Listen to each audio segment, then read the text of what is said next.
How do you do? I told him my name. He introduced himself. His name is Muhammad. I said, how do you do? After the niceties of hello, how are you, how's everything, I said, do you believe in God? He said, yes. Oh, yeah? Sure. I said, but do you believe in the God of Moses? He said, yeah. Abraham? Yeah. What about David and Suleiman? He said, yeah. So when I meet this man, I'm impressed that he's believing these things, but I thought maybe he's just saying it. So I even asked him, what about Jesus? Because I thought maybe they're kind of... First I thought Muslims were like Hindus. That was first.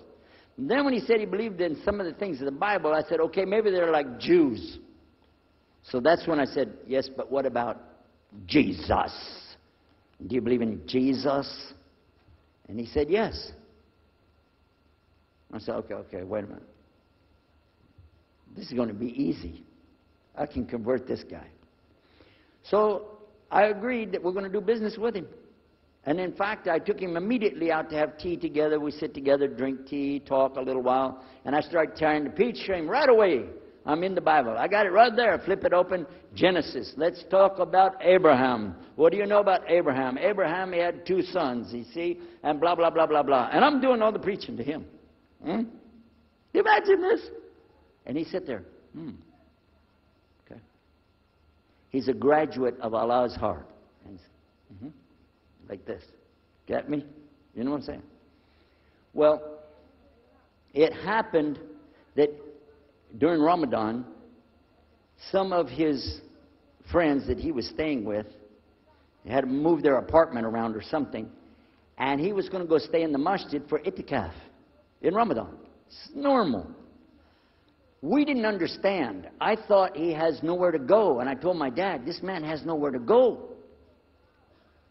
And my dad said, no, he's got money. I said, no, he doesn't. Dad, I'm telling you, he has no place to go. I heard him say he's going to go live in the mosque. To a Christian, if you're going to live in the church, ooh, that's the worst. So I said, let me offer that he can stay at our place. And my dad said, no, you don't do that. That's not right. I said, no, I'm going to offer it to him. I went to him and I said, how would you like to come stay at our place?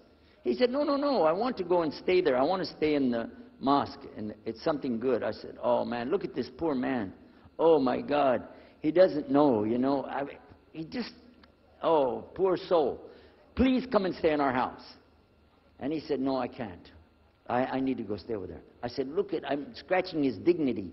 So I told him, listen, no. I want you to come and you can pay. You can pay money and stay with us. He said, how much? I said, $15 a week. Which in America is like nothing. $15 is nothing.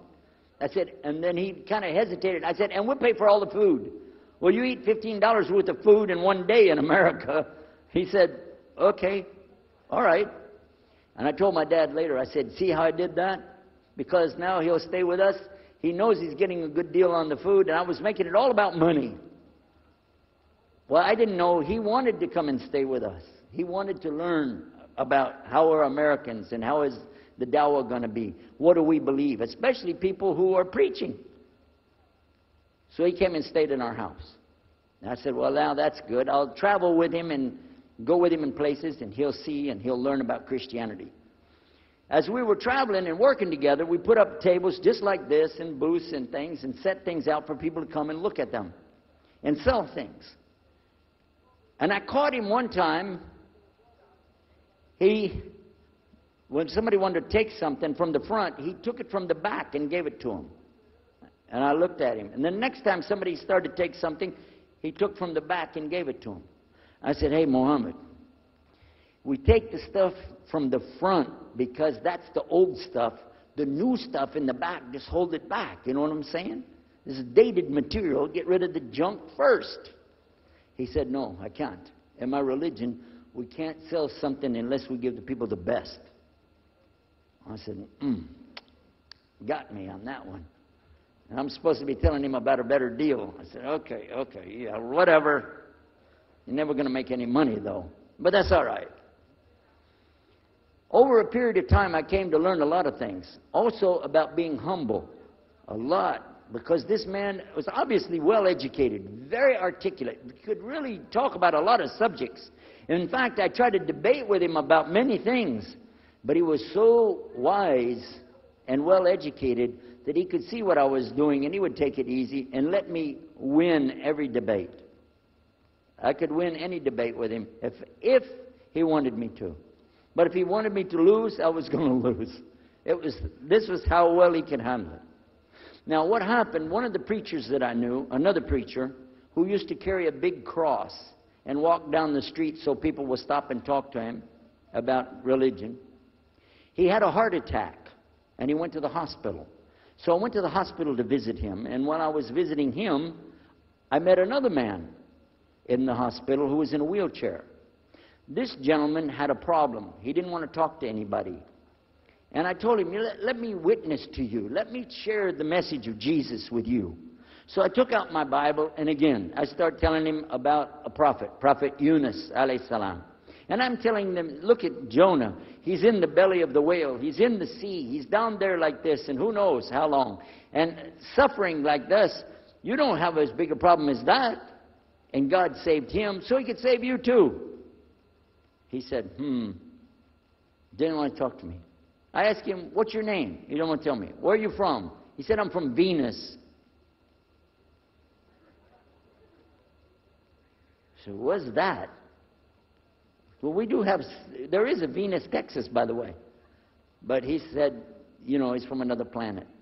So I kept, each time I would go, I would talk to him, witness to him. Finally, one day, he started crying. I was pushing his wheelchair around. I took him down. I rolled him around different places. He started crying one day.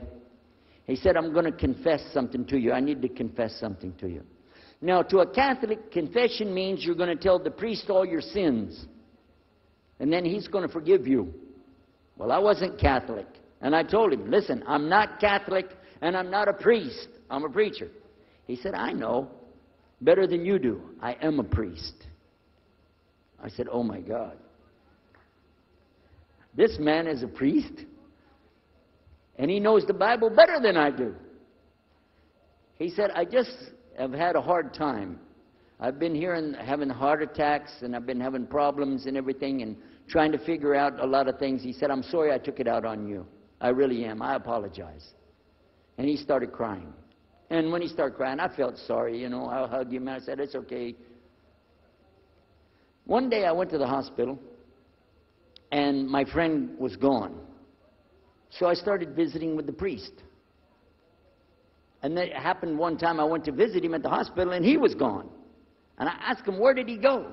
They said he went home. I said, home? He's a missionary priest from South America. How did he go home? She said, I don't know. He's not here.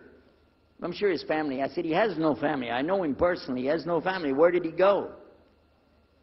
She said, I don't know. We're not responsible for them. I said, well, let me see where he went. You got it in your file? She said, I can't do that. Those are locked up. Nobody can look in the file. And I got in the lady's face, and I said, listen to me. This man could die in the street right now, and it's going to be your fault. And you're going to get sued because I'm going to sue you for him.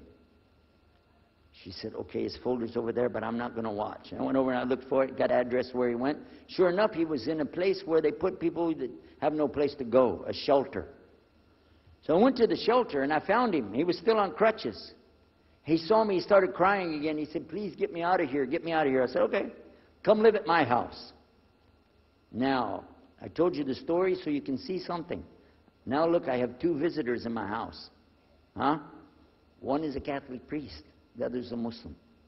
And I'm thinking I can get the Catholic priest and convert him to be a Protestant. At the same time, I'm going to catch the Muslim and bring him over to Christianity. High aspirations. But it didn't work.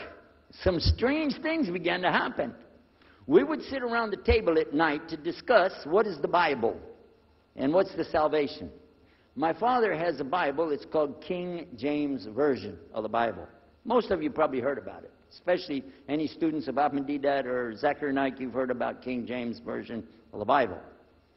But I work out of a different one that I've had since 1953. It's called the Revised Standard Version. And it says in it, King James Version has grave mistakes.